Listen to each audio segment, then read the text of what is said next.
Es esmu Vilnis Dzērvi, Latvijas Universitātes Kardioloģijas institūta vadošais pētnieks un Zinātniskās padomes priekšsēdētājs par sirds veselību. Runājot par primāro profilaksi, es vienmēr uzsveru to, ka holesterīns ir jānosaka. Jānosaka ne jau katru dienu un ne katru gadu. Ja jūs nosakat šogad un jums ir 30 gadu, tad jums būtu jānosaka otrais, varbūt pēc 3-5 gadiem. Jā, bet viņš ir jānosaka. Un jābūt ir lietas kursā par savu holesterīnu. Tā kā pirmo reizi, kad es biju Amerikā 90. gadā, es uztvēru to, ka sabiedrībā sanākot vakarā kopā pie vīna glāzes, tas dežūra temats bija, kāds jums ir holesterīns vai ar holesterīnu viss ir kārtībā. Tas bija arī zināmā mērā preses kampaņas iespaidā, jo šis jautājums tika tā pacelts arī valdības un masmediju līmenī, ka arī cilvēki nejauši viņiem pielipa šis te jautājums, vai mans holesterīns ir kārtībā. Un otrs, ko mēs arī mācāmies no ārzemēm, konkrēti no Amerikas Savienotajām valstīm, bija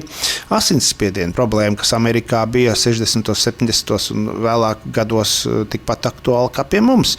Un viņiem bija tā saucamā 10 gadu izglītības programma, kur katru dienu par to runāja, un katru dienu tu varēji noteikt savu asinsspiedienu pa velti, noteiktās vietās, protams, ieskaitot lielveikalus arī, un holesterīna līmeni tāpat. Tā kā, lūk, šai primārai profilaksei ir milzīga nozīme. Diemžēl mums nav tāda iespēja, ka mēs varam uz katru ielas stūri tā pa velti visu noteikt, bet tomēr tas nemaksā tikpat kā neko izmērīt asinsspiedienu, atmest smēķēšanu un noteikt savu holesterīna līmeni.